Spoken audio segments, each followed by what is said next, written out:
So here's a question. Which recording artist sang the most Buddhist song in the history of popular music? Now, obviously, there's no officially correct answer to that question, but if you want to know someone that I think should at least be in the running for that title, that is, believe it or not, this guy. That's right, Mick Jagger of the Rolling Stones, who famously sang the lyric, "I can't get no satisfaction." Now, if you've read much Buddhist scripture, you probably don't recall running into that phrase, and that's because I don't think it's there. But it does capture a lot of the spirit of what is called the First Noble Truth. And that's what we're going to talk about in this segment of Lecture 1, along with the Second Noble Truth. Together, they constitute the Buddha's diagnosis of the human predicament. Then later we'll be talking about the Third and Fourth Noble Truths, which embody the Buddha's prescription, his cure for what ails us. These four Noble Truths are foundational to Buddhist thought. The Buddha delivered them in a famous sermon at Deer Park shortly after attaining enlightenment, which in turn happened after he had meditated under a Bodhi tree for a very long time. Now, I should stop here and admit that we don't really know whether what I just said is true. We don't know if the Buddha delivered that sermon or what he said at it. If he did, we don't know whether he sat under a Bodhi tree. So far as we know, the story of the Buddha and what he said was not written down for a very long time after he lived. So whenever you hear me say the Buddha said this, the Buddha thought that, strictly speaking what I mean is according to Buddhist scripture, the Buddha said this, the Buddha thought that. What we do know is that the Buddha's teachings were being promulgated well more than 2 millennia ago, centuries before the time of Jesus, who of course is another foundational religious figure whose sayings we can't really pin down with confidence. Of course, as a matter of faith, people may believe that any given foundational religious figure said various things, and that's fine with me. But as a matter of historical scholarship, we just can't be sure. So the first Noble Truth, the one that I'm suggesting has a kind of Mick Jagger aspect, is usually translated into English as the truth of suffering. But a lot of scholars think that suffering is really not an adequate translation of the word the Buddha used. It's not that the word is wrong, it's just that it doesn't capture the full breadth of what may have originally been meant by the word.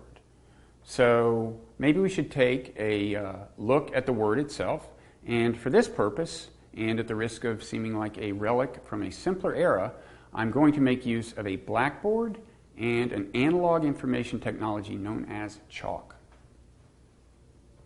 This is the word that is typically translated as suffering. As you can see, I've written it twice with 2 different spellings.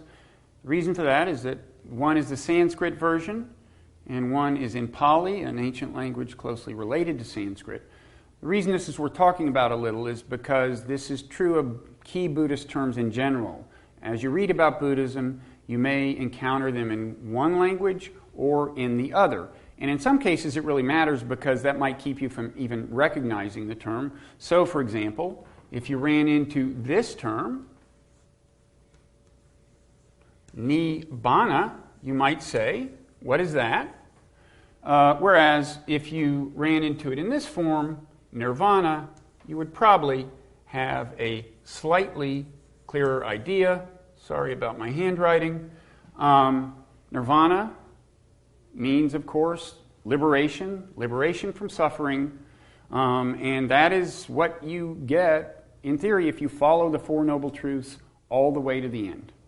And there's one other very important term that can appear in either language and is also related to the Four Noble Truths, and that is, in probably the form you'll see it most commonly, dharma, or if you see it in the Pali, it is Dhamma, and it's a very interesting and rich word with a lot of meanings. We don't have time to go into all of them. I want to mention a couple, though. Probably the most common meaning of Dharma is to refer to the Buddha's teachings, and by extension, the path that the Buddha said we should tread. Okay? But there is a more fundamental meaning of Dharma. It refers to kind of the truth about the way the universe is structured, or about the natural and moral law that structures the universe. That is, the truth that is reflected in the Buddha's writings and in his teachings, and the truth whose implications are spelled out in his teachings. But it's the truth itself, not just the Buddhist teachings about the truth. So, in other words, you could say that Dharma means both the truth about the way things are, and then in the other sense of the term, the truth about the way we should live in recognition of the way things are. That is, the path that is spelled out in the Buddha's teachings. So this is kind of reminiscent of that William James quote we heard earlier, where James says that the essence of religion is the belief that there is an unseen order and that our supreme good lies in harmoniously adjusting ourselves to that order. So Dharma in the second sense, in the fundamental sense of the term, is the unseen order. And then it is spelled out to us in the first sense of the term Dharma, in the Buddhist teachings. And also there we find out how to harmoniously adjust ourselves to the unseen order and thereby realize our supreme good, which is nirvana. If, again, we make it all the way through the Four Noble Truths and follow them and their implications precisely, which brings us back to dukkha. Okay, now, as I said, a lot of scholars think that the translation of dukkha as suffering is not wholly adequate. And if you ask, well, what other senses of the term might we add? The answer is, and here's a clue, that's right, the most commonly nominated supplementary translation of dukkha, supplementary to suffering, is unsatisfactoriness in life. And one virtue of adding this sense to the meaning of dukkha is that it makes the First Noble Truth sound a little more plausible. Because, the First Noble Truth emphasizes the pervasiveness of suffering. One way it's often paraphrased in English is, life is suffering. And, the Buddha never quite says that in so many words, so far as I know. Life is dukkha. But that line does capture the sense of things, that this dukkha thing is a pervasive part of life. That may not make any sense to you, right? I mean, there have obviously been times in your life when you felt you were not suffering. But if you add this sense of unsatisfactoriness to the word, it makes a little more sense, I think. So, just to give you an example, let's take one of my favorite things, powdered sugar donuts. Okay, I don't eat them all that often, I'm proud to say, but that does sometimes take some self-restraint. I'm talking about, you may have seen them in these little 6-packs of donuts at a convenience store, each one small enough to pop into your mouth. And if you ask me, while I'm eating one of these, am I suffering? The answer is, I would say, no, are you kidding? Obviously not. I'm not suffering. On the other hand, it probably is true that, just about as soon as I start swallowing the one donut, I'm already thinking about that next donut, already kind of yearning for another donut at some level. And the fact that I want another donut means that in a literal sense, I didn't get satisfaction. If you get satisfaction, you don't want any more, right? So this lends some credibility to the First Noble Truth. The idea that there's always a kind of undercurrent of yearning, no matter what we get, whether it's donuts or money or sex, feels good, but eventually the time comes when the thrill wears off, you want some more. The pleasure doesn't last. And this business of things not lasting is a major theme of the Buddhas. Impermanence is a very common word in Buddhist texts. The idea is that, nothing is permanent in the world, certainly not pleasure, and yet we seem to try to cling to things. And here we're actually moving into the second Noble Truth, which announces the cause of dukkha, the cause of suffering and unsatisfactoriness. And that cause it's a word that means something like thirst. It's often translated as craving. And there's a sense of clinging, of trying to hang on. And the Buddha said that in clinging to things that won't last, we're evincing a kind of delusion. We're just not getting the picture about the impermanence of things. We're not reckoning with the truth about reality. Now, I want to emphasize that the stakes of this go way beyond powdered sugar donuts in a couple of senses. First of all, we're not just talking about kind of raw sensory pleasures, okay? It's gratifying things in general, getting an A on that next exam, winning the esteem of your friends, winning the acclaim of society at large, whatever makes you feel good, eventually that feeling will fade and you're going to want more. Psychologists refer to this as the hedonic treadmill. Hedonic meaning pleasure-seeking, and treadmill meaning you're not getting anywhere. You keep trying, you keep striving after happiness, you don't get any closer to it. And this refers to the finding that when people do get happier, a new job makes them happier, they win the lottery, as a rule, their happiness before too long returns to its normal level. Okay. Now there's a second sense in which the stakes are higher than powdered sugar donuts.